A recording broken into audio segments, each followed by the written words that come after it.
कर्नाटक चुनाव में महीने भर का समय बचा है और इस बीच राज्य के फॉर्मर चीफ मिनिस्टर और कर्नाटक में बीजेपी के सबसे बड़े नेता येदियुरप्पा ने बहुत बड़ा बयान दिया है। उन्होंने कहा है कि वो हिजाब और हलाल जैसे मुद्दों का समर्थन नहीं करते। उन्होंने ये बात इंडियन एक्सप्रेस के साथ एक एक्सक्लूसिव इंटरव्यू में कही है। मैंने आपको अपनी कई स्टोरीज में बताया है कि राज्य में जरूरी चुनावी मुद्दों पर धर्म से जुड़े मुद्दे हावी रहे हैं। ऐसे में चुनाव के चंद दिनों पहले येदियुरप्पा के ऐसे बयान के क्या मायने हैं वो तलाशेंगे इस स्टोरी में। लेकिन सबसे पहले ऐसी ही स्टोरीज के लिए आप अनकट को फेसबुक, यूट्यूब और इंस्टा पर फॉलो और सब्सक्राइब जरूर कर लीजिएगा। जिस राज्य में बीजेपी के नेता मस्जिद से माइक उतरवाने और हलाल मीट को बाइकआउट करने जैसी बातें लगातार करते आए हैं, जिस राज्य में शुरू हुआ हिजाब का मुद्दा शिक्षण संस्थानों से निकलकर सुप्रीम कोर्ट तक पहुंच गया, उस कर्नाटक में बीजेपी के सबसे बड़े नेता बीएस येदियुरप्पा कह रहे हैं कि हिंदू मुसलमानों को भाई बहन की तरह रहना चाहिए।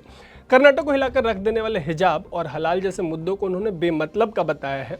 इंडियन एक्सप्रेस के एक इंटरव्यू में उनसे सवाल किया गया कि हिजाब और हलाल जैसे मुद्दों को पार्टी ने किस तरीके से संभाला, उस पर उनकी राय क्या है।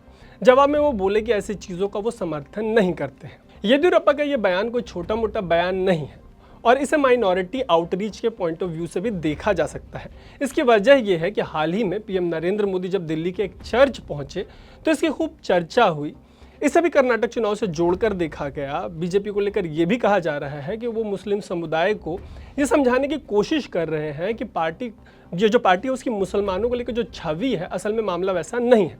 बीजेपी के मुस्लिम आउटरीच को लेकर अनकट पर कई स्टोरीज हुई हैं, उनका लिंक मैं आपको इस स्टोरी के यूट्यूब पोस्ट के डिस्क्रिप्शन में दे रहा हूँ। लौटते हैं इस पर कि येदियुरप्पा ने और क्या कहा है और फिर उनके मायने तलाशने की कोशिश करेंगे।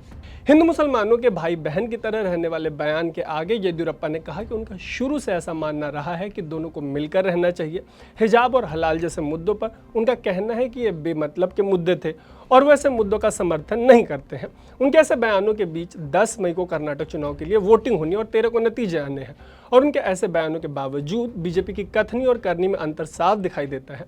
दरअसल एक तरफ तो येदियुरप्पा भाईचारे की बात कर रहे हैं, दूसरी तरफ बीजेपी ने यशपाल सुवर्णा को टिकट दिया है। यशपाल वो नेता हैं जो हिजाब बैन के मामले में पार्टी के सबसे वोकल नेता रहे हैं। मतलब वो सिर्फ हिजाब बैन के कट्टर समर्थक नहीं रहे, बल्कि इस बैन के खिलाफ कोर्ट जाने वाली छात्राओं को उन्होंने एंटी नेशनल तक बता दिया था और उनको टिकट देने के लिए बीजेपी ने अपने 3 बार के विधायक रघुपति भट्ट का टिकट काट दिया।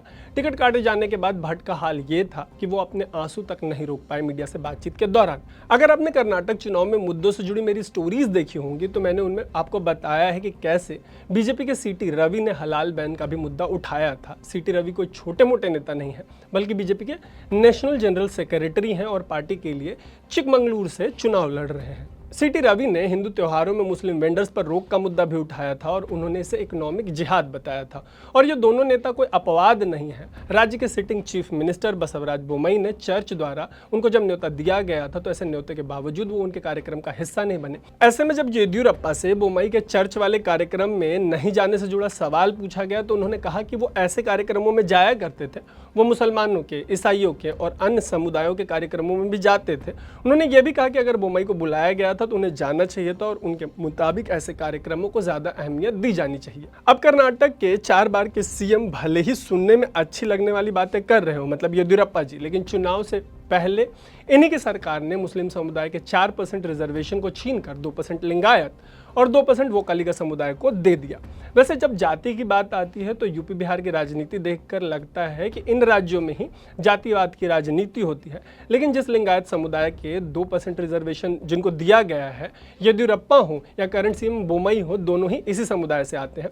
वहीं वोकलिगा कर्नाटक का दूसरा डोमिनेंट समुदाय है। हाँ, सर्वे में जिस तरीके के, सर्वे से मेरा मतलब है ओपिनियन पोल्स में जिस तरीके के आंकड़े सामने आए हैं, उससे बीजेपी की जो उम्मीदें हैं कर्नाटक में, उन पर पानी जरूर फिर रहा होगा। ऐसे में लास्ट मोमेंट भाईचारे की बात करके हो सकता है कि येदियुरप्पा न्यूट्रल वोटर्स को लुभाने की कोशिश कर रहे हो। ऊपर से लिंगायत और वोकलिगा के बाद 13% से ज्यादा पॉपुलेशन के साथ मुस्लिम आबादी कर्नाटक में तीसरे नंबर पर है। ऐसे में हो सकता है कि इसके लिबरल तबके को येदियुरप्पा शांति का संदेश देना चाह रहे होंगे। उनकी ऐसी बातों का पोल रिजल्ट पर कैसा असर पड़ता है 13 मई को साफ हो जाएगा। इस दिन रिजल्ट आने हैं, जैसा भी होगा आपको बताएंगे ऐसे ही एक्सप्लेनर्स में अनकट पर। इसके लिए आप हमें फेसबुक, यूट्यूब और इंस्टा पर फॉलो और सब्सक्राइब करना मत भूलिएगा। देखते रहिएगा अनकट। मेरा नाम है तरुण।